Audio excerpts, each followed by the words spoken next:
Whatever you want. Good now. Alright, hi everybody, it's Bankai 922 here with Orichalcos Saiyan. Orichalcos Saiyan. We're gonna do like a little mini Bleach One Piece discussion. I'll probably upload this later whenever I have a chance. Whenever that is. But I'll upload it and you guys can check it out and yeah, that's the story. So we're gonna talk about Bleach, we'll talk about One Piece. And stuff like that. So, yeah. But yeah, we were just talking about the Ichigo thing with the dual wielding swords. And what were you gonna say? What was I gonna say? I was gonna say something about I believe you said this yourself too, that apparently Renji's Bankai is gonna change. Yeah. I'm wondering if when it gets reforged, maybe it'll look different. Mm-hmm.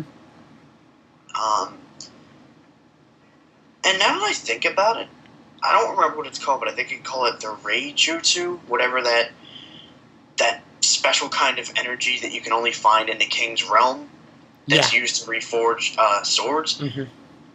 I wonder if the addition of that would actually increase the power of Zabumaru and kind of give it new abilities, maybe? Yeah. I don't know, because I always felt that Renji... I was never really a big Renji fan, personally. I mean, his Bankai just seemed kind of bland to me. Like, it could have had so much more to it, but it didn't. Yeah. But, I don't know. I mean, I guess we'll see how it goes. And it's funny because we haven't seen Renji in the last couple of chapters. Yeah, we haven't seen him at all. He had his thing with Ichigo at the same time when they were training in there, and he got accepted by the Orosachi, and then Ichigo had to go back and had the flashback and all that jazz, and Renji was just thrown to the side. We don't know what's going on with him. We know that he's been accepted, but we didn't see his forging of a sword. There's something I wanted to say. I was watching, I forget what live stream it was, but you were talking about, it was that live stream when you were talking about the thing with Ichigo's new Zanpakuto. Yeah. Somebody said something about Byakuya possibly learning Kido or something like that. Right, yeah. And as I was watching that, I got to thinking, how do we know that when they lose their Bankai, they also lose the spirit? Because if you think about it, can they not still use Shikai when their Bankai's gone? That's true. It is possible to do that. And I was wondering, what if it's not that the spirit actually gets taken, but something else? Because we still don't know what exactly happens when Bankai's taken. But if we were to find out that the spirits don't actually get taken themselves, how crazy... It might even be possible that if that ended up being true, that Byakuya could get his sword reforged and maybe either regain his Bankai or get a new one? That's possible. I mean, I don't know the whole logistics that come with those because those medallions haven't been really explained to a certain extent. But I'm guessing what happens is when their Bankai gets stolen, it goes into that medallion. My question probably would be, is if that medallion were to get destroyed, would their Bankai return? Or is it that in order to actually get their Bankai back, they would actually physically have to take the medallion and go through a process of extracting it? So, if your theory right there about the medallion being destroyed and the Bankai returning ends up being true, would that not mean that with As Nuts having been killed by Yamamoto and I would assume that his medallion was probably destroyed in the same way because his body got incinerated? Yeah. If that ends up being true, that means that Byakuya should have his Bankai back already. And who else? Well, there was... because there was Byakuya, Right. Komamura. Yamamoto, Hitsugaya, Right. um, So which one? yes, Kumamura? Yeah. I think, yeah. Now, Kumamura is a whole different other story. Right. He's in a cave with this dog that Right. belongs in the never-ending story. And Yeah. I guess his problem there is he's trying to gain something from this ancestor of his great dog grandfather. Yeah, this is his great grandfather. Yeah, great grandfather. And the great grandfather is basically saying, "Hey, look, this isn't part of us. We work in the Right. shadows. Our race has nothing to do with this situation. Whoever wins this, that's them. You know, in other words, the world won't be destroyed. It'll just have a new ruler." Right. You know, with lately I've been actually kind of wondering about when you look at how, I guess I like to call him Yuha Getsu. You know, the other Zangetsu, Yeah. not the real one. If you remember, he's always really calm and laid back.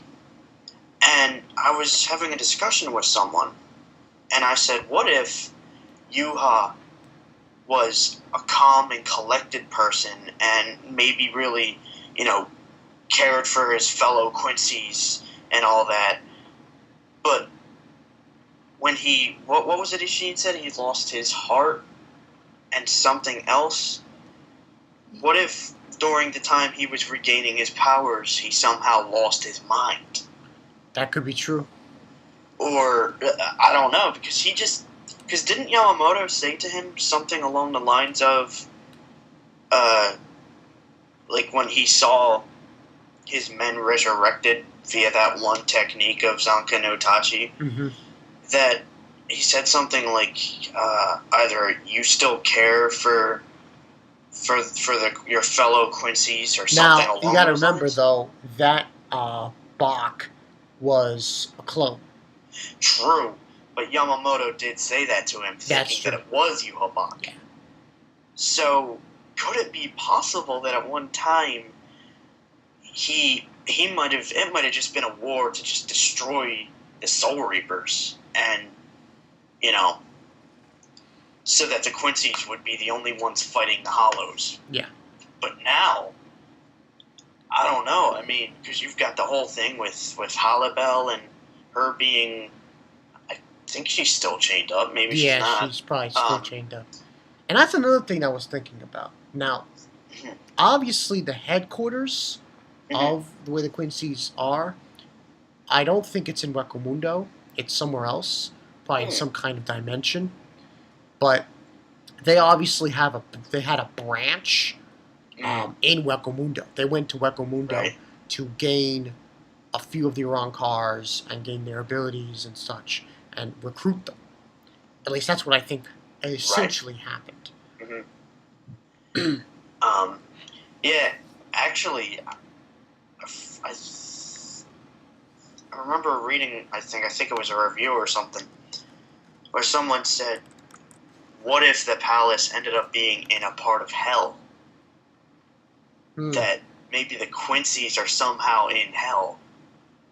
But that wouldn't make sense because, I mean, maybe it would, maybe it wouldn't. But if there was like a frozen portion of hell, that could be possible. But then again, you have to remember, I think his name was Kurge. Kurge, yeah. He was in Wako Mundo when Ichigo was there. So, unless some of the Vandenreich were stationed there for a specific mission, and that was why they were there, or maybe the palace is just really well concealed. I mean, it could even be something as crazy as it being in a pocket dimension. Yeah. Or something like that. A completely separate dimension from... Exactly. Yeah, that's really crazy. And now it's got me thinking.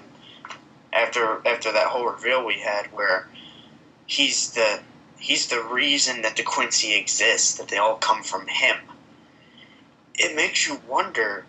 And I remember when people were saying, "Oh, what if he was a Shinigami as well?" Yeah, a lot of people. Joten, he was saying that.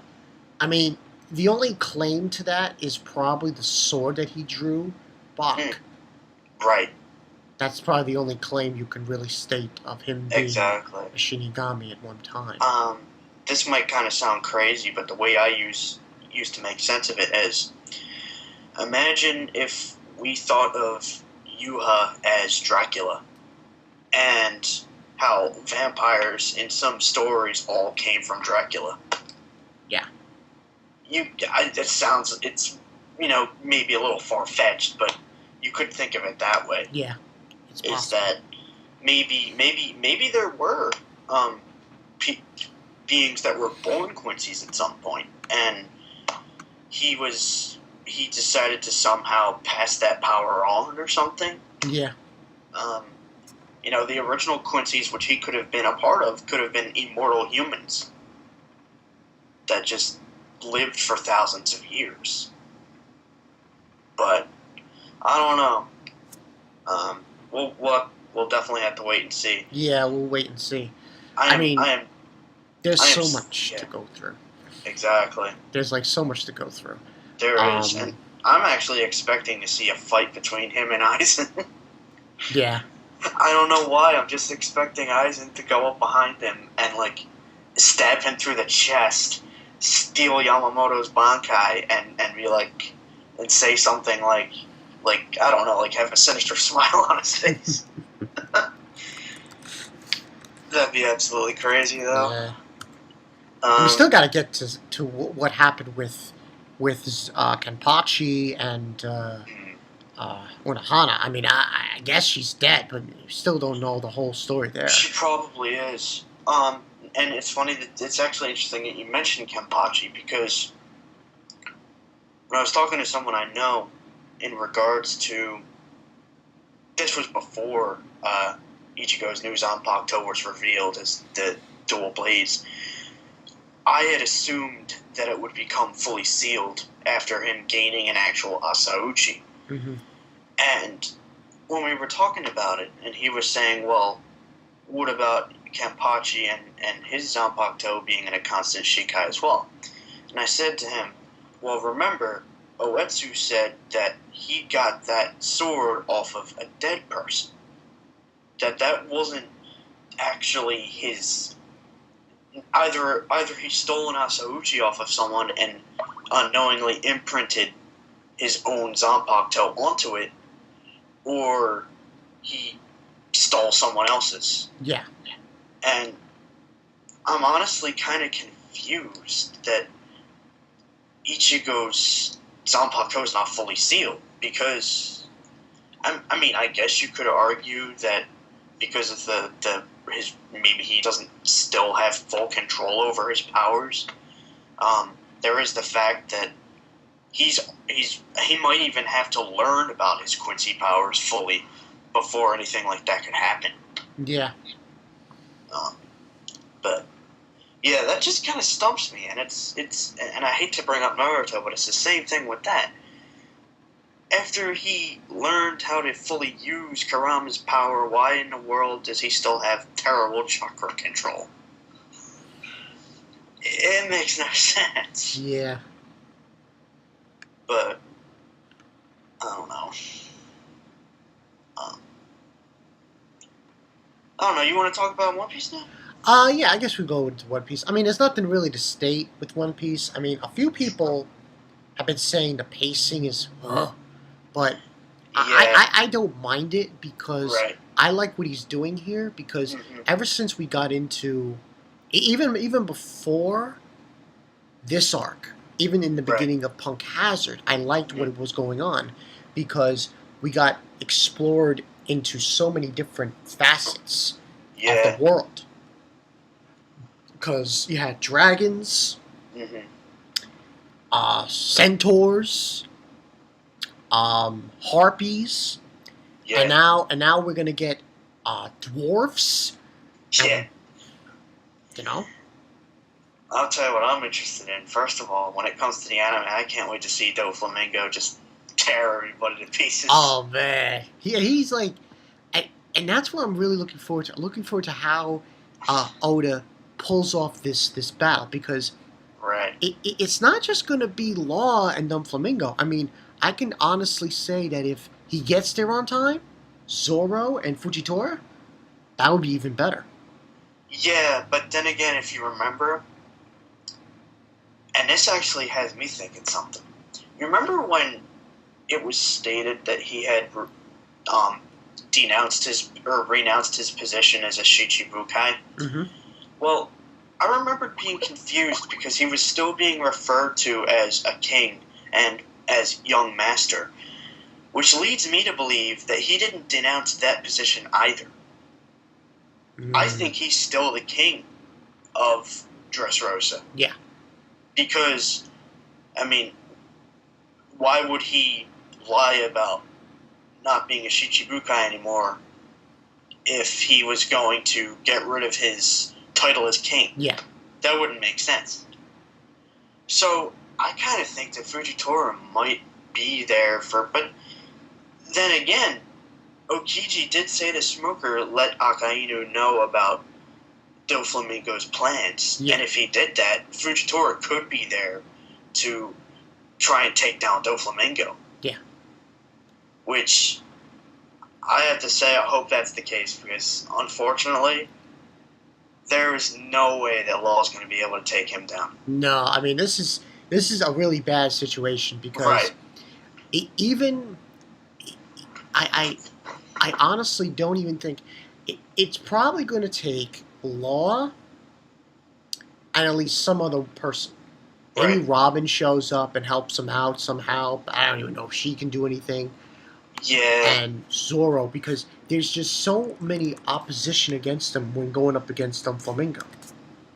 And there's also the fact that, if you remember, it was said that it would take three admirals to take him down. And I highly doubt Luffy's anywhere close to someone like Akainu. Yeah. I mean, that's the thing about it.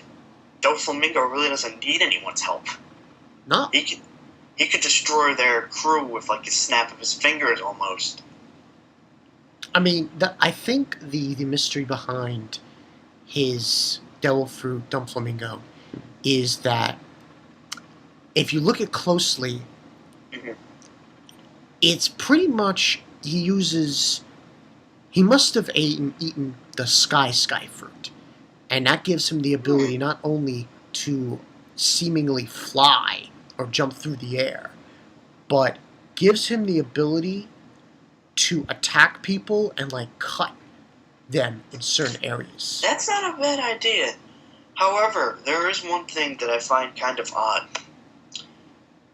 The fact that he can somehow use Haki on those strings is kind of confusing to me, because wasn't it pretty much said that you could only utilize Haki either through your own body or through a weapon? I believe it was stated that you can't do that through a Devil Fruit. I mean, except for Luffy's case, because he uses his own arms and legs to attack with. Yeah. But for Doflamingo, he uses strings that seem to come out of his fingertips. They don't seem like they're a part of him. Yeah. I mean, the only thing I can say behind Doflamingo's abilities, he can do several things. Right. One, he can manipulate somebody, which is like being a puppet master with the strings. Yeah. Yeah. Two, he can fly through the air. And three is, I believe he can use his strings to cut people in different ways. I could see his fruit being called the string fruit. And simply being revolving around those strings. Mm-hmm. Not to mention, there is the possibility, first of all, we don't know everything there is to know about Haki. It could be possible that you don't need to use it through your fists and all that stuff. You could probably even use it through your Devil Fruit if you were a Logate user. We don't even know that yet. But yeah, I definitely see someone stepping in to save them from him. It's not going to be something along the lines as like Dragon just randomly coming in there and fighting him, but I don't know. It'd be crazy if that happened, though. Would be. If Dragon was just in the air and he just decided to get involved. But yeah, I have no idea. I do definitely think that what was I going to say? I do definitely think that something's going to happen. Either the Marines end up going against Doflamingo and try to arrest him or something, or well, I mean, because we know that Luffy and Straw Hats are not going to die, obviously. Oh, of course not. I mean, that's not going to happen. So something's going to happen. Either someone's going to jump in and save them, or the Marines will be too much of a distraction for him, and he'll be too busy fighting them to do anything. I really have no idea, but I think that's very interesting. And there's not only just that. There's also the appearance of CP0, which is just another part of the powder cake that's going off here. Because you got the Marines, you've got Doflamingo, and now you got CP0. Their business, I don't think it has to do with Doflamingo. It might be completely different from that. So, well, you know how the CP9 are a pretty secretive group. Now, the CP0, since we never heard of them before, maybe they work directly for the government. Yeah, I think they answer to those old guys. Right. That's what I think. Completely exactly. Answer to those old guys. And they could be there just for intel. They could just be there gathering information and being spies. You know, maybe the government wants to know what's going on. Yeah, because the CP are not with the Marines. At least I don't think they are. They work for the government solely. Yeah. But yeah. That's. Yeah, I really have no idea. The thing that I wonder is it possible that at some point Luffy might have to get trained by Shanks? I have no idea. That is a good question. But right now they're in the New World, and the New World, as of now, is ruled by the Yonko. So exactly, it's not like the Marines can just go and arrest them. You can't do that. Right. This is the New World. The reason that I said that was because if you remember, in Part 1, Luffy only got stronger by getting to fights with more powerful opponents. Mm-hmm. And eventually, I mean, during the Marineford War, we realized that he was not going to be able to do anything unless he learned how to use Haki. And Haki seems to be a lot different than just brute strength. It seems to be, it's, based off the strength of your will and everything like that. I really don't see Luffy just getting stronger by fighting stronger opponents. I really believe that he's going to have to do more than that. Yeah. Maybe actually try and push himself further in terms of strength. I mean, he's fighting not only Bartholomew, but he's fighting this guy who has a grudge against Luffy's grandfather, Garp, who can headbutt the land, and he'll crack it in two. He'll crack in a continent in two. I mean, this guy is severely overpowered compared to Luffy. It's just like unbelievable. That actually brings me back to watching one of King of Lightning's videos where he was saying he expects that Luffy should at least be able to, with a single punch, break a continent in two. Yeah. Because, I mean, he's going to have to fight Blackbeard and possibly even Shanks at some point. Even though, although really, I don't really think it'll be him. I don't think he would try to kill Shanks. I think it would be more like a friendly fight. You know, like, let's see what you've got, and then they would fight together as, like, rivals against each other. Mm-hmm. So, yeah, I don't see that happening. I definitely think he's going to, at some point, defeat Shanks. Yeah. And then maybe fight Blackbeard. Hmm. I could see Blackbeard killing Shanks, and at that point, Luffy might even take over the mantle of... and might even become a Yonko at that point. Yeah. You know? And because right now, it seems like with this deal that Law was trying to enact, this alliance was supposed to reveal Kaido. It was supposed to reveal Kaido and bring him in the open so they could fight Kaido. Right. But as of now, it doesn't look like that's going to work, and they'll have to deal with Doflamingo first before that happens. Which, let's be honest, if they can't take down Doflamingo, they don't have a chance in hell of fighting of course Yonko. not. That is definitely not happening. I'd even go so far to say that Doflamingo might even be a match for Shanks. I mean, the fact that it takes 3 admirals to take him down? I mean, I don't even see this guy getting beaten by Blackbeard. Yeah.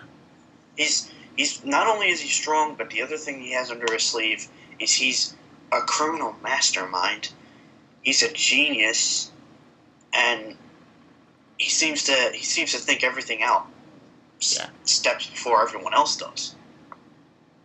So it could even go down to we might even see Doflamingo being the main villain from now on. Well, at least for this arc, I think there's no question about that. He's definitely going to be the forefront of it. Yeah. So, well, we'll see what happens with One Piece. I like what things are going with One Piece. I like the world building that Oda's been doing. Yeah.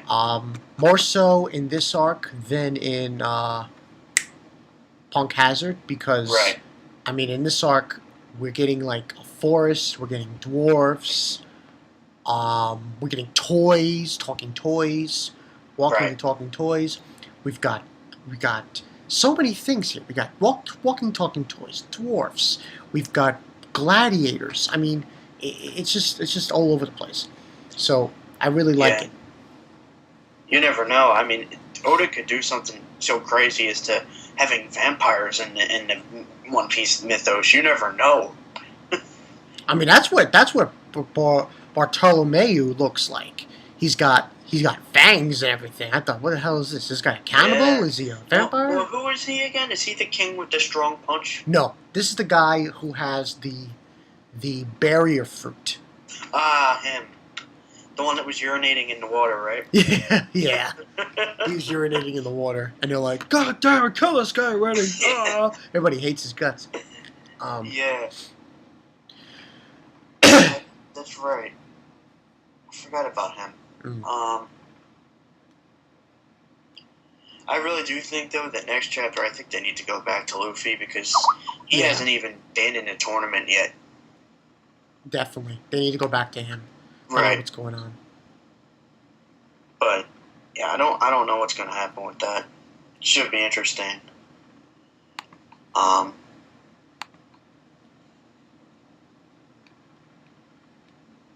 else? You one time mentioned to me that you saw Speedgrapher before, right? Yeah, actually, it's funny because I Speedgrapher I saw completely on IFC. This was when it was on weekends, Saturdays, I believe, Saturdays, Sundays, or Fridays. I think it was Friday. Yeah, it was Fridays. Right. And it was commercial free. Wow.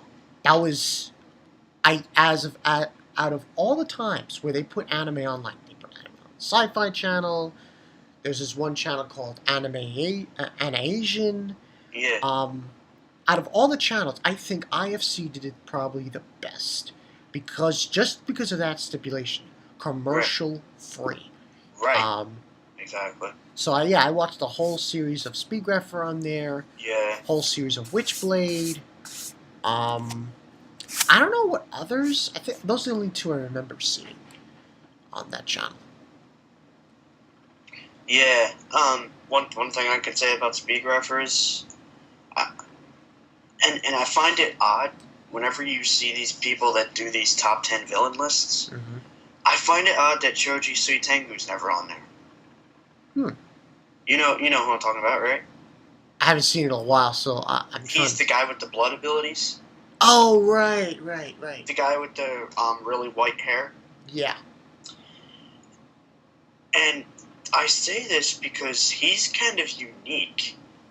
I don't know if you remember, but actually maybe I shouldn't say this because it could be a spoiler about what his plan was, but his plan was different from any other plan I've seen in any other villain in any other anime series. Hands down.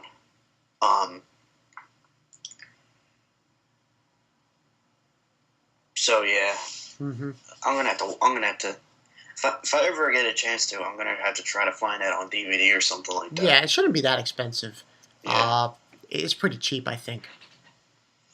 Get a good price for it.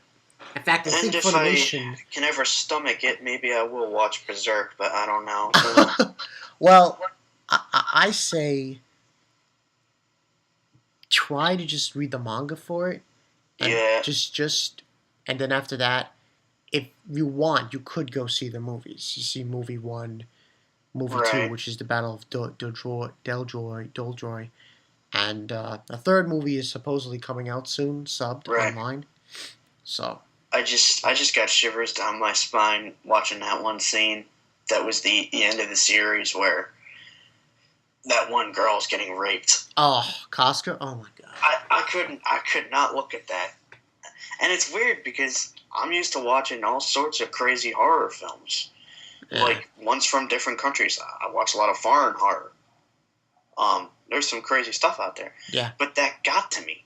Yeah, I know. It's kind of weird because when I first saw that series, when I first saw the anime, the bad animation, and everything, it was just so ridiculous.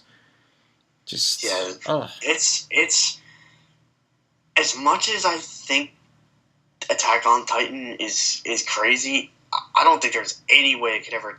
Oh, the no, of course brutality not. of Berserk. Because number one, Berserk's a seinen, and number two, Attack on Titan is a shonen. And at the end of the day, a seinen is more than a shonen. Right. That is definitely true. Although I still don't know the difference. I don't know what seinen really Well, means. I think and this is probably the last thing I'll tell you, and then I'll end this recording. Seinen is a genre for adults. Okay. At least that's what I believe it to be in Right. its atmosphere. Mhm. It's shonen is geared towards teenage levels, people in their teens. While seinen is because you look at the different seinens, you got freezing, you've got Gantz, Berserk, Doro Hedoro. Mhm. I'm trying to think of another one. And there's some other seinens like I believe Akanohana I don't believe is a seinen, but there's some other seinens out there. All right, so people, that's the story. It's me, Bankai 922 with Orichalcos Saiyan. yeah, and I'll upload this probably by the weekend. And put in the comment section below what you think of our discussion about Bleach, about One Piece. Tell what you guys think. Rate, comment, subscribe. You know the story. This is Bankai 922, and I'll see you guys later. Peace.